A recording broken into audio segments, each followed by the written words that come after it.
And good morning, everybody. Welcome. Hot Takes Goodman and Haertl. Happy Friday. Happy training camp day. How are you, my friend? I'm good, buddy. I'm good. I'm ready to go for something that's not going to really look that much different, except we're going to do it for longer. It's going to be about a 45-minute longer practice today. It's going to be a little warmer.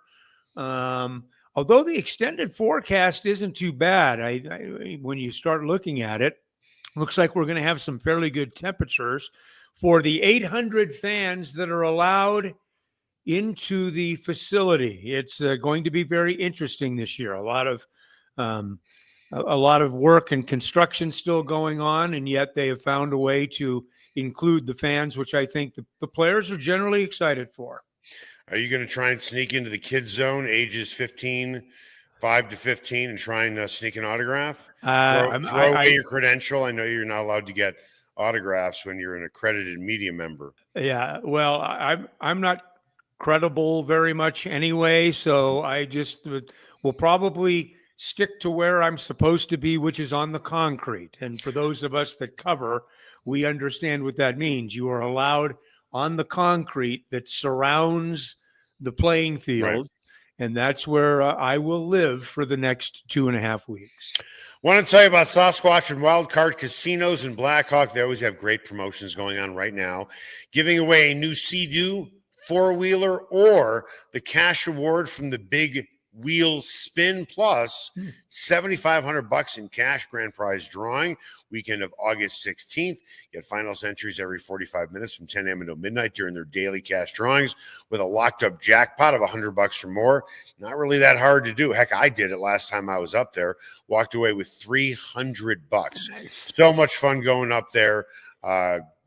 Great drinks up there, outstanding food. Family-owned casino that treats you like family. Great place to go. Stop on by. See what I'm talking about. Time now for the lead. The lead is presented by Sasquatch Casino, a family-owned casino that treats you like family. So today is the first day of training camp. I believe for me, this is number 27. Wow. And that is covering the Broncos, the Bills, the Chiefs, and the Bears. For you, I know it's the Broncos and the Chiefs. Maybe I'm missing a team. Nope, that's it. I don't know how many years you've been doing it. More than me, I am sure. Yeah, I don't. When you sent the notes last night, I was sitting there thinking, how many have I been in? And I didn't even stop to count them up. But it's out there in the 25, 26, 27 range, something like that. Do you have any fond memories or interesting moments from a training camp that you covered? Because to me, they all kind of blur together. They do. Unless there is something like, oh, yeah, I remember. I think Joe Montana coming to camp with the Kansas City Chiefs. I was there. Yeah. We didn't know each other back then. Yeah. But I was there too. Just the anticipation of having Montana in Kansas City and the excitement of it, it was really tangible. I don't remember a particular vignette that I could express, but just the overall feel of being in that camp and the expectations it fostered having a guy like Joe Montana there, and a guy that was still perceived to be very much in his, not quite his prime, but certainly as an A-list quarterback. So it was pretty exciting stuff. I'm getting ready to turn 57. You are, I believe, in your mid-60s. Mm-hmm. It was probably a different feeling for me than it was for you, because I think I was 23, 24 at the time. Yeah. You were probably closer to 30. But I will never forget that introductory press conference in Kansas City. I was sitting in the back, and I'm watching, and Joe Montana walks in, and my jaw hit the floor. Yeah. I was a 24-year-old kid, new to the business. I'm like, I am in the same room with Joe Montana. For you, it probably felt differently because you were probably more seasoned back then, or you were more seasoned. Although, you know what, let's be straight about this, and you do a good job with this. It doesn't happen very often that you'll have a wow moment. Yeah. Right? I mean, we're not built to do that. We're built to tell a story and to get things together and not to allow the moment to become too big. But every now and then you will be around someone that will make you just say, wow, this is pretty flippin' cool, right? Right. And sometimes it's going to happen. Sometimes it can be surprising. It can be like, wow, I didn't know I was going to feel this way being around this guy. It was at an all-star game in Kansas City or somewhere with Mark McGuire hitting bombs and stuff. And there was a really tangible feeling of being in the presence of greatness, even though Mark McGuire really he was great at that time. So, so there are times that surprise you a little bit, but that would be one of them. Joe Cool, Joe Montana. I mean, we think of Joe Cool now as Joe Burrow. The original Joe Cool was Joe Montana. Make no mistake about it. I thought he was just the coolest, calmest, you wouldn't even hardly know it if his aura didn't precede him coming into a room. Okay, now, yes, you can make the case that the original Joe Cool was Joe Montana. I can't believe I'm saying this to somebody who's considerably older than me. I think the original Joe Cool was Joe Namath. Yes, good call. Broadway Joe, no doubt about it. Yeah. But it was, I mean, that would be the most that I sit there and just think back quickly over the years. That would be probably one of the biggest ones for me. I don't know how many people watching are really going to care about what I'm going to have to say, but I think that it really describes how the NFL has evolved over the years. I was walking out of one of the maintenance days, obviously over the last couple of days, and I'm thinking, this is so different than what I grew up doing. Meaning I'm walking from the practice field to the parking lot, which is right near the Arapahoe County Jail. Yeah. Which is where we're parking, which maybe we should take that as a hint. Maybe that's where the organization wants all of the media, specifically Sean, in jail behind barbed wire, hanging out with Matt Russell. Right. Press. How do you like that little shot? Well done. Thank you. But as I'm walking out, I'm thinking this doesn't feel like training camp. And here's the reason why. Because when I covered training camp, there was always travel involved. Yes. Now, I understand the Broncos used to practice in Greeley, and that's what I'm referring to. Going to Bourbonnais for the Bears, going to Fredonia for the Bills. Yeah. For the Chiefs, I believe, was it River Falls, Wisconsin? Yeah, sure was. Yeah, the Mosquitoes. And I remember going to my first camp there, and I'm thinking, this is ghastly. And then you check into or at least for us, I mean, the station I worked for was cheap. I don't know if all stations are cheap in their own way. Sure they are. I don't know if they put you up in a hotel when you were in Wichita, but I stayed in the dorms, and we were lucky to have a fan in there, right? Yeah. But like when veterans reported on Tuesday, there was a moment for the media where you would hang out in the parking lot and watch guys park their cars and grab all their stuff and march into their dorm room. And now it doesn't feel like training camp, at least for me. It's just another practice. And that's how it has evolved for me as I look back on my career, where training camp was something you packed for. Yeah. As a media member, you packed to go there for a week or two, and you were in a totally different environment. And, maybe when you got your work done, you'd go to a dive bar and there'd be players there and there'd be coaches there. When you had lunch, you were not, leaving Dove Valley and, running over to Qdoba. You were going into the cafeteria and you were in the same line as the players and the coaches. Now it's just another practice. It is, and you did that well. There are some really significant changes. You had access to players in a totally different way. It was, I don't want to say social, but it felt more social. You could have conversations with them away from the field and you'd run into players in odd places and you could strike up a conversation. And it's not like you were, at least in my case, and I was never boys with any of them, but you could gain recognition. And then the next time that you doubled back with them, there was a little bit more of an understanding and maybe a way that you could build trust a little faster. Not to mention they were practicing sometimes twice a day. And these dudes were out there and they weren't getting, hydration breaks and things like that. It was old school back in the day. It really was. And to us, that was just kind of normal operating fare, right? I mean, it wasn't until,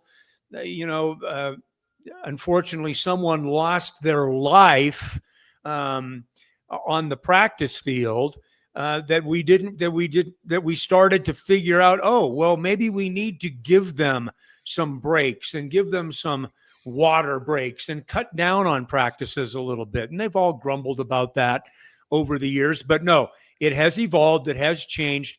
I don't know how you feel about it now, Eric. We've got some tread off the tires and some miles behind us on this thing. I kind of like the way that it is now, but but the charm of the yesteryear was totally different. No question about it. It's funny. You're talking about the social interaction with the players and coaches. You know what killed the social interaction with players and coaches? Social media. Yeah. Right. Yeah.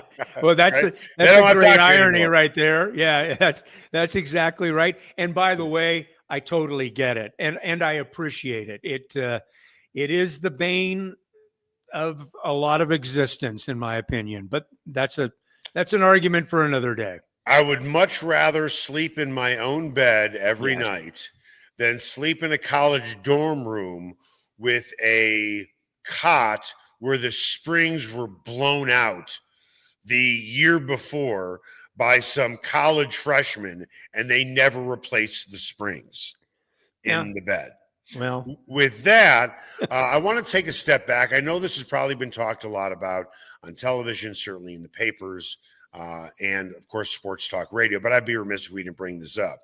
When you first saw what was your gut visceral reaction when you saw Bo Nix was ranked 64th on the NFL Top 100? What was your first thought initially before you gave it any thought? Wow, he's made up a lot of ground in short time. That was my thought. I really mean it. Right. So, and as I thought about it after my initial reaction, it was like, feels about right to me.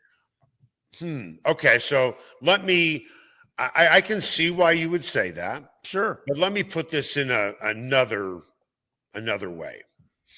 There are 32 teams in the NFL. I would bet my house against the cup of coffee, okay, that all 32 teams have at least two players who are better than Bo Nix. Okay. Is that fair to say? Every team has at least two players who are better than Bo Nix. And in some cases, 3 or 4. Right? I mean, hold on. Yeah, I would listen to that. I would listen to that. Yeah. 2 times 32 is 64. So he's 64. Then that's making the suggestion that, and Bo Nix isn't even the best player on his own team. No. Surtan's the best player. You can easily make the case, obviously, for Benito and Quinn Miners. Yeah. You can make the case, but now Bo's the most important player because of the position that he plays. But, boy, he moved up the charts fast. With a bullet. Unreal. Right. So, good for him. We'll see if it all pans out. You and I have both talked ad nauseum about what we think about him and what kind of season he could have. And, he's coming back with Payton again, and he basically has the same offense around him, except for really 3 guys who are all major upgrades. Yeah. Harvey, Dobbins, and Evan Ingram.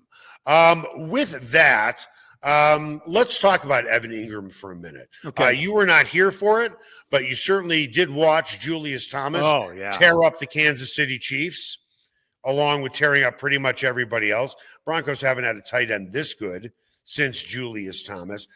Even though training camp hasn't even officially begun, we've seen a lot in OTAs. We've seen a lot in mini camp. And of course, the last couple of days. Are we starting to really see how Sean Payton is going to use Evan Ingram? And with the way we are seeing how he is used, this could be big trouble for a lot of teams trying to defend. That is certainly the hope of Sean Payton and the Denver Broncos. They love his versatility, his speed. They like his adaptability to line up in various places across the line of scrimmage or just off the line of scrimmage. In slot, they put him in motion a great deal. So that is going to be interesting in and of itself. It feels like right now, and we're not seeing the whole picture by any stretch, that he is going to be a middle of the field attacker, which makes total sense because you want to create mismatches with inside linebackers and safeties if you possibly can. Is he essentially your slot guy? Well, I mean, you still have Marvin Mims and Troy Franklin that you can use in the slot and that you will use in the slot because Bryant, Vele, Sutton will be outside guys. But my point is, I think that Sean is probably just scratching the surface on how creative he can be with a guy like him. And my guess is that we are probably not being too privy to some of the things that he's kind of concocting. I mean, he's got that thing going with him. But just in what we can see with this guy, you can tell that that he is going to be I'm not going to go into the whole Joker thing, but he is going to be a real X factor in that offense, not the X position, but the X factor in that they can move him all over the field and they can do it in ways that search out the best matchup for him on particular plays in particular sets. I think it'll be very interesting to watch the evolution of Evan Ingram and to kind of hold your breath a little bit, make sure that he gets healthy, out of practice from one day to the next as we go through training camp. He is a very compelling player in this offense. He is a very compelling player along with Dobbins and Harvey. Those three guys make this offense must-see kind of stuff. Real quick before we hit a break. Right now, snap answer. What is the Broncos' deepest room? Quickly. Well, their offensive line. Okay, that's your answer? I'm going to convince you otherwise after the break. That's next. Ever wondered where city and county fleet vehicles go when they retire? Now's your chance to find out and score big. Imagine driving away with a great deal on a reliable vehicle. For over 45 years, Roller Auction has been the trusted source for government fleet vehicles and equipment. Trucks, SUVs, sedans, and more, all selling to the highest bidder. Don't miss out. Visit roller.bid/hot takes to get auction updates today. Your next vehicle could be just a click away. Spice up your next night out at Nola, Jane, and Lodo. Authentic Cajun cuisine like andouille sausage gumbo with dirty rice, crawfish etouffee, as well as 6 different po' boys like soft-shell crab and shrimp. Come in before or after a game at Ball Arena. Host a party or party on their rooftop deck overlooking Market Street during happy hour from 11 a.m. to 5. Plus, Nola Jane caters, delivers, and the kitchen is open late night. Make Nola Jane your new favorite spot to eat, drink, and party like it's Mardi Gras. Ferguson's Heating and Cooling is the best in Denver, and their customers agree. Ferguson's has 165 5-star Google reviews, and here's one from Betsy. Highly professional, prompt, and honest. I switched to Ferguson's when I became aware my former company was trying to sell me a whole new system I didn't need. Ferguson's is an honest, working, family-owned business that'll give you a fair price, the highest quality parts and equipment, and they always show up on time. You can trust the Ferguson family like you trust your own family. Go to fergusonsheatingandcooling.com. Everyone has their favorite barbecue spot. Mine, Smokin' Dave's Barbecue and Brew. My favorites, slowly smoked ribs, smoked corned beef Reuben, smoked meatloaf with a portobello balsamic cream sauce. And don't forget about Smokin' Dave's 16-hour smoked brisket and pork with one of their 4 homemade barbecue sauces. Great sides, you bet. Barbecue beans made with pork and brisket and their southern corned bake. Man, you gotta try it. Plus, they have amazing non-barbecue entrees on the menu. Go where I go, Smokin' Dave's Barbecue and Brew in North Denver. Sasquatch and Wildcard Casinos in Blackhawk have another incredible promotion. They'll be giving away a new Sea-Doo, 4-wheeler, or the cash award from the Big Wheel Spin, plus $7,500 in cash. The grand prize drawing is the weekend of August 16th, and get finalist entries every 45 minutes from 10 a.m. to midnight during their daily cash drawing, with a locked-up jackpot of $100 or more. Sasquatch and Wildcard Casinos. Loose slots, great promotions, great food, and a family-owned casino that treats you like family. Everyone has their favorite sports bar. Mine, the Sportsbook Bar and Grill in Highlands Ranch in the DTC. Both locations are everything a sports bar should be. An upscale menu with 12 different burgers, outstanding wings, and my favorite, the Philly cheesesteak egg rolls. They've got every game on the NFL Sunday Ticket, MLB Extra Innings, NHL Center Ice, NBA League Pass, plus soccer, rugby, and UFC. Sportsbook is a hangout bar or great for private parties. The Sportsbook Bar and Grill in Highlands Ranch, the DTC, and coming soon to Parker. They are the sports bar. And welcome back. Hot Takes, Goodman and Haertl. Time now for What's Trending. What's Trending is presented by Nola Jane in the heart of Lodo. No one does Cajun cuisine better than Nola Jane. Go see why their award-winning menu is the best in town. I don't want to turn this into I'm going to try and convince you otherwise, but I'm going to give you another bite of the apple now that you've had a commercial break to think about it. What is the Broncos' deepest, in theory, room?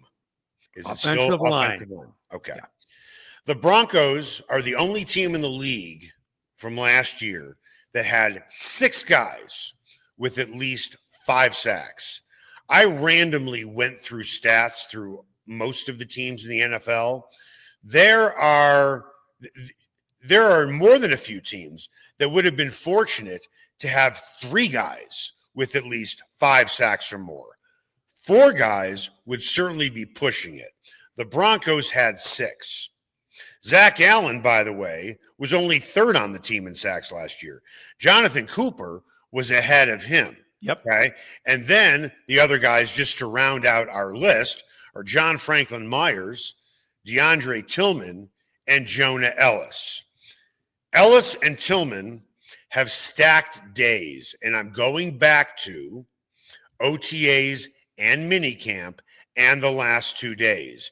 Now let's throw in Q Robinson, who has flashed plenty and is stacking days, and Savion Jones, even during OTAs and minicamp, stacked a couple of days. This is like an embarrassment of riches of pass rushers. And these are rotational guys, which makes it even more impressive because it's like being in an Indy 500 race. You can just keep putting on fresh tires whenever you feel like it with this type of talent. Yes. So are you saying it's the edge rusher room or it's the defensive line room? Well, it's funny because there's no such thing as the edge rusher room, really. You have outside linebackers and then whoever your defensive end is in your base 3-4. Yeah. And so there really technically isn't a room, but you can make the case. They certainly have 6 guys. Q Robinson's been impressive, and Jones has been pretty impressive. Not bad. Not bad. I would agree. That's 8 guys who have shown, and 2 of them are rookies, and let's see what happens when it happens for real. But, Q Robinson has spent a lot of time in the backfield at practices. Jones has a little bit. Yep. And certainly Tillman has so far. And then, the guy that they're hoping takes a step in the right direction. I have no reason to believe that he's not going to. Jonah Ellis. Yes. Yeah. I think Jonah Ellis will.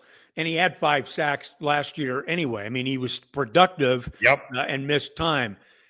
Yes. If you are going to take, if you want to take that defensive front in total, that would be a very good argument. No question. Here's the great thing about where the Broncos are now is that you've got options.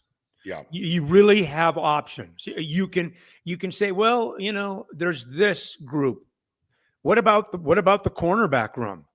I mean, you are all of a sudden there are 5 or 6 guys in the corner, just in that room alone. If Jaquan McMillan is your 4th best corner, you're doing something right. You're dang right you are. Absolutely right. Right. And so you've got some guys there.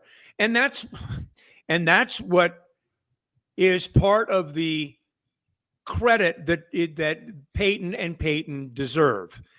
They have been able to build roster. Never mind the culture. We give them credit for that. They've done that and done a very good job along with ownership to create a culture.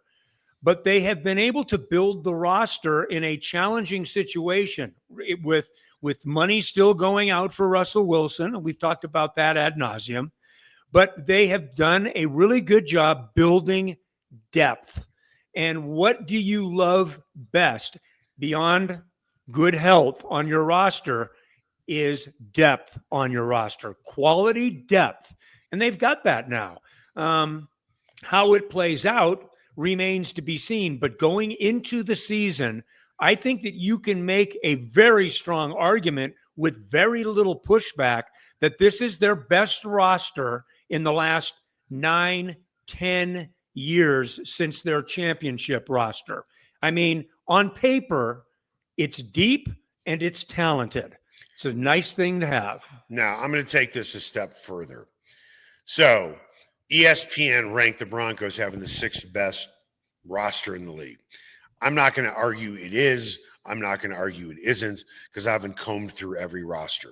But what I see on the field, and specifically looking at these edge rushers who are doing a pretty good job, they're really deep there. I think there is one way where you can't necessarily determine it, but I think you can look at this moment in time and say, wow, these guys are deep. And I don't know if a lot of people think about it this way. This is how you know you have 90 pretty good guys in camp. Cutdown day. Mm-hmm. How many of your guys that you waive and cut get picked up by other teams? And I think there are going to be more than a few Broncos players who do not make this 53 that are going to be immediately swooped up by other teams. Yeah. I just mentioned all those pass rushers. Are all of them going to make the team? Yeah, it's a fair question. And I mean, let's look at the top 6. All of them 5 sacks or more. We already went through that list. Then throw in the 2 rookies. Yeah. Robinson and Jones. That's 8 guys. Now I understand some play the line, some play outside linebacker. But are they going to keep all of them? 2 of those guys are draft picks. Yeah. I mean, it will be interesting. Here, one more. Damari Mathis has fallen out of favor. Fair to say? Yes, he's not in the top 5, really. Okay. Think somebody picks him up? Yes. That's my point. Yes. Right. And we haven't even talked about Chris Abrams-Drain. Right. I mean, well said. And that's a guy that late in the season, they didn't win in LA against the Chargers, but he made an interception in the end zone. Yeah. Put him in. I mean, he was playing some pretty good snaps. They've got guys. There is no question, and it's a really good problem to have. But I think that there will be very interesting discussions in the boardroom about who stays and who goes, and how loudly someone might have to bang the table to keep their guy. But I think the end result will be in just about every position and you hope that you can say this at inside linebacker. At every position, you can go at least 2 groups deep, because remember, we're talking about 53. You're talking about a 2 deep here, right? And anything else beyond that is just, frosting on the cake.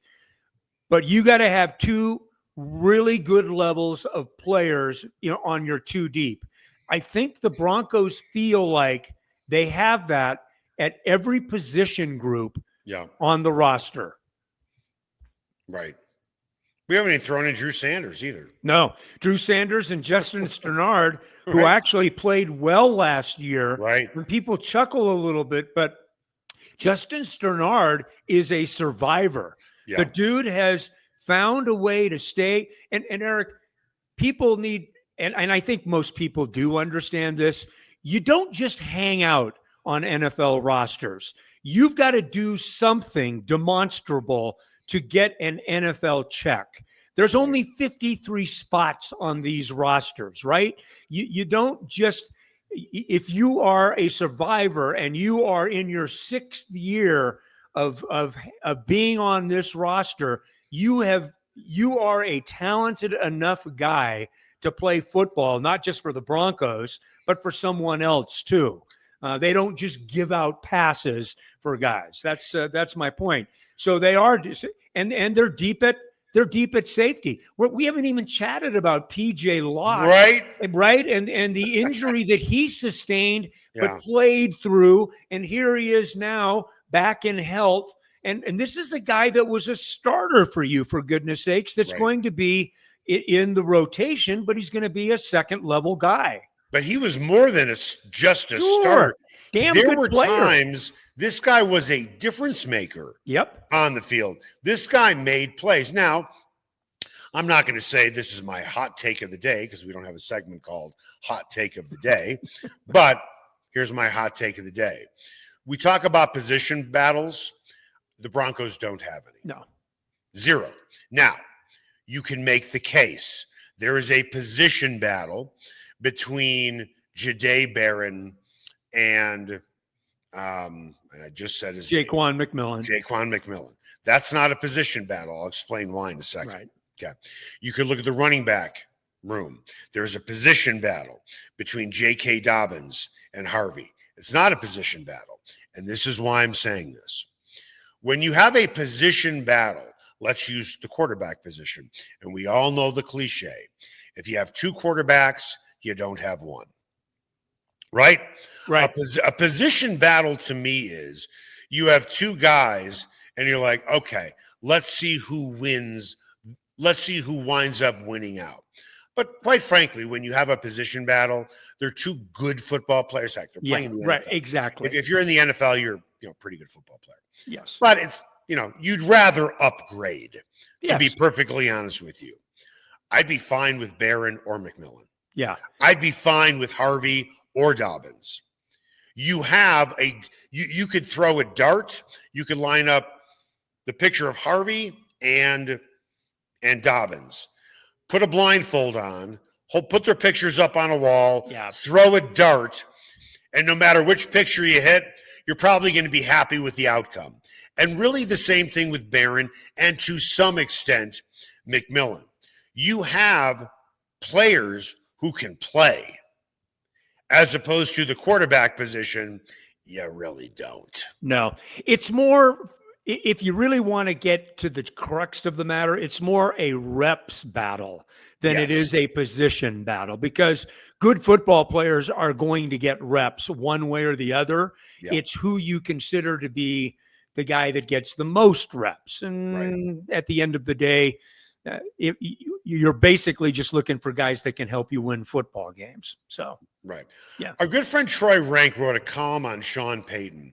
And while he didn't write anything that I didn't already know, the way he framed it, I think, would be eye-popping to anyone who doesn't closely follow the Broncos. And even for someone like me that does, just the way that he wrote it, I was like, damn. This is something. He put it all in one column about Sean Payton. Here's the highlights. Payton is abrasive and volcanic. He is also obsessive and brilliant. How many coaches can take over a team with no draft capital and absorb the biggest dead cap hit in NFL history by cutting Russell Wilson and then getting better? Payton pulled it off.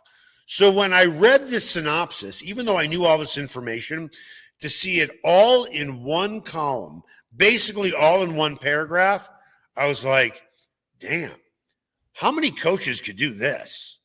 How many franchises could do this? All the roadblocks that they had. Sean Payton walked into a situation following Nathaniel Hackett where it seemed like the drunk freshman trashed the frat house. And then the junior or senior in Sean Payton walked in the door and said, this all needs to be cleared out, taken care of, not tomorrow, but today. And immediately the work began. And he did it in a way where he offended a shit ton of people, starting with the USA Today article with Jarrett Bell, to say that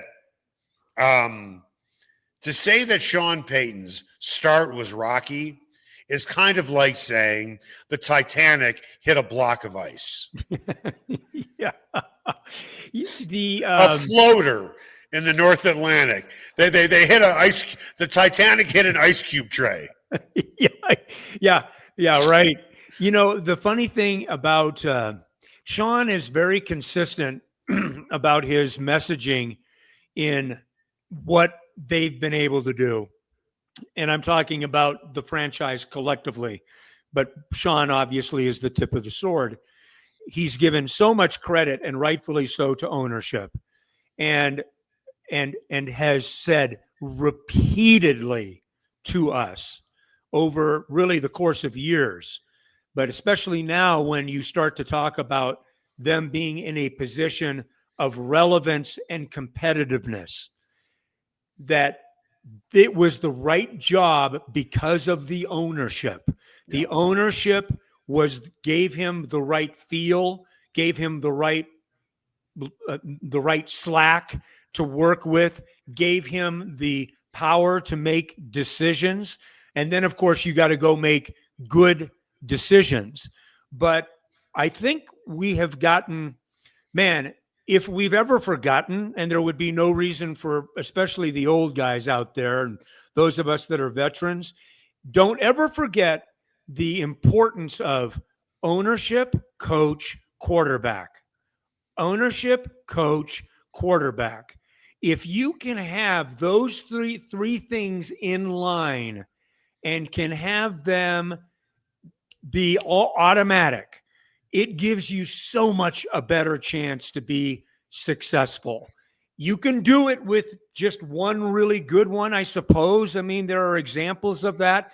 But when you have those three levels taken care of, your chances for success improve exponentially. And that's what's happened with the Denver Broncos. But the driving force has been Sean Payton. And it's been remarkable. I have been blessed to cover 13, 14 professional sports teams, major college teams as well. What Jared Bednar did when he took over for Patrick Waugh, a really bad hockey team, well, not a really bad hockey team, that's not accurate. He turned that thing around pretty quickly. But he also had the luxury of having high draft picks fill out his roster. Yeah. Probably the most impressive turnaround I've ever seen. And you saw it before I even got there. I got there, as it had started, was what Bill Snyder did at Kansas State. Totally unbelievable. Unbelievable. But when you look at all of the obstacles that Sean Payton had to face before he walked in the door, no. Unlike Kansas State, the Broncos were not voted by Sports Illustrated the worst team of the decade. But when it comes to classifying a franchise as a hot mess, they were bubbling over onto the stove. You're right. That's how bad it was. Yeah. So you throw in picking up Russell Wilson, a quarterback he didn't like, and then you have all of the, and then you have the he didn't even want Russell Wilson as his quarterback, and it was made pretty apparent day one. Yeah, the roster was not strong. I mean, on cut down day, I mean, you would look at who the Broncos waived and cut, and you didn't even have to look at the list. You're like, I'm not taking anybody off this list. No. Well, I don't even need to look at the list. Right. I know there is nobody I want off of this list. This might be one of the most impressive turnarounds I have ever seen in all of my years covering sports when you add the ingredients to the pot of gumbo, which is following Nathaniel Hackett. Russell Wilson coming off a bad year, bereft of talent, and then throw into it Russell Wilson's dead cap hit. Heck, Sean Payton is one reason why they didn't get higher draft picks. It cost the Broncos draft picks to get him. Yep. They lost draft picks with Wilson, and then it was piggybacked with Sean Payton and losing draft picks. This has truly been a remarkable turnaround. Maybe not in terms of wins and losses. And what do I mean by that? No, they haven't won 13 games under Sean Payton. No. But you can see that it's been a slow build. And boy, is that foundation strong after only, a couple of years? And it's a slow bit, and it's a slow build quickly. And I know that doesn't make any sense, but think about in the time period in 2 years, they've been able to rebuild and retool the roster. They've been able to identify their quarterback. There is when people laughed at Peyton for saying, I know more about quarterbacks than everybody else. You and I are included on that. We're like, that was one hell of a bold statement. Well, he was right. And he went out and proved it. Yeah. He did. Listen, to me, we have a front row seat on what a Hall of Fame coach looks like. Yeah, I agree. And that's no disrespect to Mike Shanahan. Mike Shanahan inherited John Elway, albeit at the end of his career. Yep. But Shanahan built one hell of a roster, and give him credit for drafting not only Terrell Davis in the 6th round, but then having the presence of mind to say, I think we might start this guy at running back as a rookie. Good idea. Yeah. Good idea. No, it's going to be an interesting ride. It's got a lot of fun attached to it. I'm sure there's going to be some twists and turns. It will be, it's just the constant building of a franchise. And that's where they are right now. And I think that you can very much make the argument that the ceiling still is out there a year or 2 years away. I mean, really, when you stop to consider what they can do financially starting next year, getting out from underneath all $84 million of Russell Wilson, I say it every time, a decision of their own doing, but as we look back on it, the exactly right decision to make. But this franchise is not only trending in the right direction, it's got a ways to go still there, and they can win a lot of games in the meantime. If I read it correctly, despite all the financial problems they had to deal with Russell Wilson's contract, that, to your point, they're still paying him on. Yeah. If I read it correctly, and I do believe everything that I read, I write it down, and then I read what I wrote, and I believe it. I believe everything that I read, specifically when I personally write it down. But somebody else wrote this down. Did I read this correctly, that the Broncos still have $12.5 million in cap space? Yes, I don't know if it's 12, but yeah. in that, but yes, in that. How do you have $12.5 million in cap space, and you're still paying Russell Wilson? Who cooked those books? And bravo. I want you running my checking and savings account and my business accounts. Bravo. Getting a little help from the increases in the salary cap league wide, but everybody had that advantage. Yeah, but everybody did. Yeah, absolutely. No, it's pretty remarkable, and it's It starts anew. And here we go. What things will we be talking about as this season progresses? Because every season is its own creature. Will they take another step forward? I mean, think of all the things that we are wondering about now as this football team puts itself together. Will they stay as healthy? Yeah, I mean, there's just so many things now that we have absolutely no idea as to the end result. And Eric, that's what makes it so damn cool to be a part of and to cover. It's great stuff. That's going to do it for us. Hot Takes Goodman and Haertl. Training camp, in theory, officially starts today.